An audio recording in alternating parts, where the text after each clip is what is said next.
మీ business ని develop చేసుకోవాలని అనుకుంటున్నారా? అయితే వెంటనే సంప్రదించవలసిన ఫోన్ నంబర్ 7729969299. అప్పుల విషయంలో మాత్రం చాలా బ్రహ్మాండంగా ఈ శాసనసభ సమావేశాల్లో దొరికిపోయారు. చంద్రబాబు నాయుడు గారు అధికారంలోకి రాగానే ఏమన్నాడంటే జూలై 10వ తారీఖున ముఖ్యమంత్రి గారు ఒక రివ్యూ చేశాడు. రివ్యూ చేసినప్పుడు 14 లక్షల కోట్ల అప్పులు ఉన్నాయి ఈ రాష్ట్రంలో అని లీకులు ఇచ్చాడు. వారికి ఉన్నటువంటి ఎల్లో మీడియా, ఆంధ్రజ్యోతి, ఈనాడు 14 లక్షల కోట్ల రూపాయలు అప్పులు చేశాడు జగన్మోహన్ రెడ్డి గారు.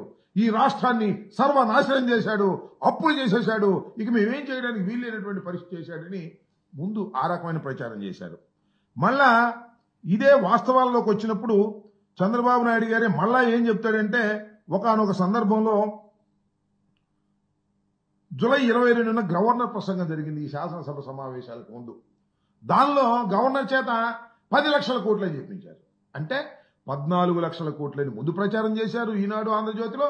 మళ్ళా శాసనసభలో ఉభయ సభల్లోనూ గవర్నర్ ప్రసంగించేటప్పుడు మాత్రం దాన్ని 10 లక్షలకు కుదించేటటువంటి కార్యక్రమం చేశారు. మళ్ళీ ఇది అయిపోయింది 4 రోజులకే, మళ్ళీ ఎక్కువ కూడా లేదు. 22న గవర్నర్ ప్రసంగం అయిపోయింది. మళ్ళీ 4 రోజుల తర్వాత 26వ తారీఖున 12,93,261 కోట్లు అని చెప్పేసి మళ్ళా ముఖ్యమంత్రి గారు మళ్ళా చెప్తాడు. ఇలా అప్పుల విషయంలో కుప్పిగంతులు వేసేటటువంటి కార్యక్రమం.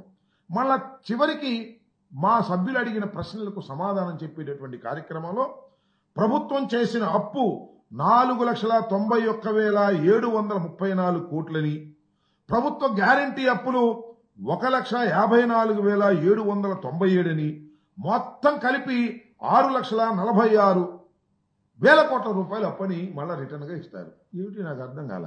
అంటే చంద్రబాబు నాయుడు గారి కుట్రానండి, వ్యూహమనండి, ఉద్దేశం ఏమిటంటే రాష్ట్రాన్ని జగన్మోహన్ రెడ్డి గారు అప్పుల పాలు చేసిపోయాడు, అందువల్ల మేమేమీ చేయలేకపోతున్నాము అని చెప్పుకోవడం కోసం లేని అప్పులు ఉన్నట్టుగా, లేని తప్పులు చేసినట్టుగా చూపించేటటువంటి ప్రయత్నం చేశాడు. ఎప్పుడు శాసనసభ బయట, శాసనసభలో కూడా నాటకం ఆడారు.